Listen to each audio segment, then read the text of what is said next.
ની તો મહત્વના સમાચાર સામે આવી રહ્યા છે। ખેડાથી ખાનગી બસમાં શોર્ટ સર્કિટના કારણે આગ લાગી છે। આગ લાગતા બસમાં અફડાતફડીનો માહોલ સર્જાઈ ગયો। મહત્વપૂર્ણ બાબત હાલ સામે આવી રહી છે। આણંદના સમરખા નજીક બસમાં આગ લાગવાની ઘટના બની છે। અમદાવાદ વડોદરા એક્સપ્રેસ વે પર આ ઘટના બની છે। બસ ચાલકની સમયસૂચકતાથી મોટી જાનહાનિ ટળી ગઈ છે। મહત્વપૂર્ણ બાબત હાલ સામે આવી રહી છે। બસમાં શોર્ટ સર્કિટના કારણે આગ લાગી અને આગ લાગવાના કારણે અફડાતફડીનો માહોલ પણ સર્જાઈ ગયો। આપ જે દ્રશ્યો જોઈ રહ્યા છો આણંદ નજીકના છે।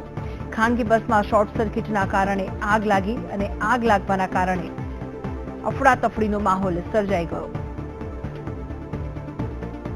આગ લાગતા બસમાં અફડાતફડીનો માહોલ સર્જાઈ ગયો છે। અમદાવાદ વડોદરા એક્સપ્રેસ વે પર આ ઘટના બની છે।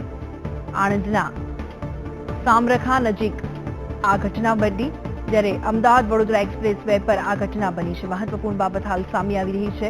આણંદથી બસ ચાલકની સમયસૂચકતાથી મોટી જાનહાનિ ટળી ગઈ છે। મુસાફરો બસમાંથી ઉતરી જતા જાનહાનિ ટળી ગઈ છે।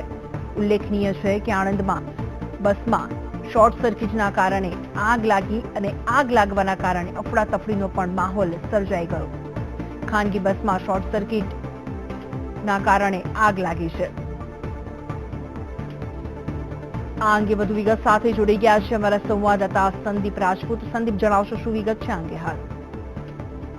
જી હું જણાવી દઉં કે વહેલી સવારે જે ટ્રક અને બસની બંને સર્જ્યા છે, ત્યારે આપણે બસની વાત કરીએ તો સમરખા ચોકડીથી હાઈવે પર પસાર થતી બસની અંદર પેસેન્જર સવાર હતા ત્યારે અચાનક ગાડીમાં આગ લાગી હતી। જોકે ડ્રાઈવરની સમયસૂચકતાને લઈને તમામ મુસાફરોને રોડ પર ઉતારી દેવામાં આવ્યા હતા।